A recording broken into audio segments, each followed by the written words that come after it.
Hi, I'm Josephine from The Point Shop. I'm on my tour from California to Chicago, and we're at Kansas City Ballet with Miss Grace Holmes, who is a school director here, and we're going to chat a little bit more about your program and all of the exciting things that you have in store for this year. Great.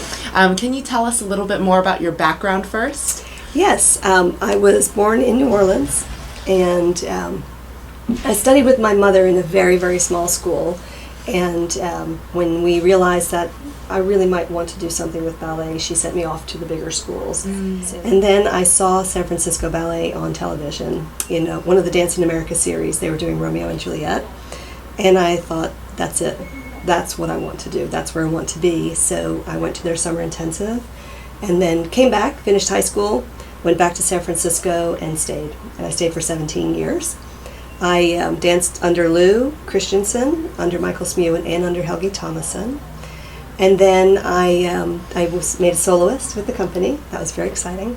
And at some point, my husband and I, who I met at San Francisco Ballet, we decided we wanted to see what it was like to dance in Europe before we got too old. So we moved to Birmingham Royal Ballet and danced with David Bentley. I love the city's mentality towards art. Yeah. How does that play into Kansas City Ballet School?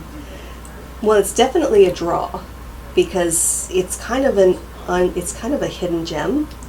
And when families come here, especially if they come in the summer and they've never been here before, the fountains, the sculptures, just everything about it is so welcoming and it's lovely. And once the families see what it's like, then they feel much more comfortable bringing their children here and maybe moving. I think families truly do feel very safe and comfortable with sending their dancers here. And I think that comes from the top down. Jeff Bentley and Devin Carney, they're such thoughtful, wonderful leaders in the profession, really. And I think it trickles down that people know you can trust them to take care of people. Now, can you talk a little bit more about your philosophy in teaching and what you bring to the school? So I had very strange training compared to what students are learning now. When I was a teenager, I had my first audition for summer intensive, and it opened my eyes. Like, oh, things are done very differently in the world now. So that's one of the reasons I reached out to other ballet schools. And I think it triggered in me this idea of what is it that the teacher is looking for that's different from what I know.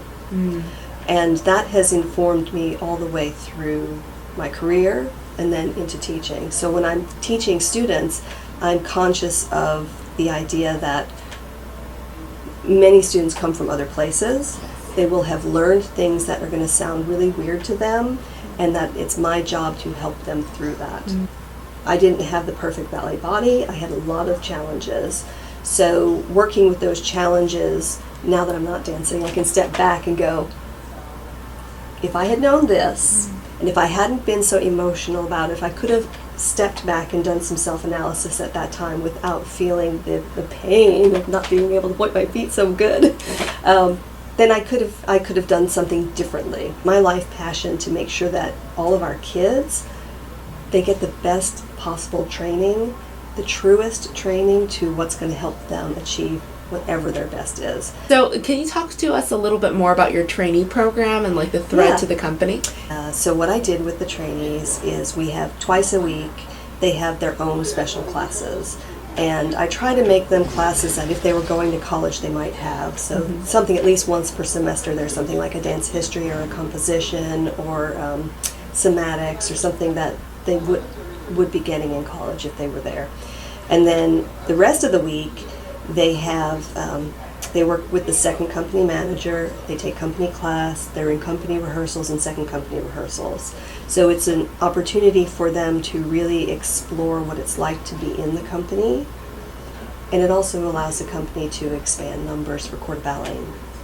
So it helps us in both directions. And what an opportunity for the trainees to be able to dance with the company and really see if this is something that you want for the rest of your life. Yes. We've had some of our students who have become trainees have absolutely made the decision of, this is what I'm doing, and I've set my sights on these companies, and I'm just going to keep going for it. And we've had others who have said, this is way too hard, and I'm going back to college. And isn't that so much better to find out then? Yes. Than after you get into a company? Right. What is the Kansas City Ballet look? So if somebody wanted to become a trainee and hopefully become a company member one day, Yes. what does that dancer look like? Mr. Carney, he likes dancers who are clean. He likes clean lines, no affectation. He wants the dancers to be malleable. They have to be quick. They have to be really quick because they work at a breakneck pace here. And they have to be able to do everything. You can't be stuck in a style or a dance form. You have to be able to do everything. And actually, he loves for dancers to be not necessarily aggressive, but demonstrative. And he loves for dancers to show their passion. He needs to see that they really love what they're doing.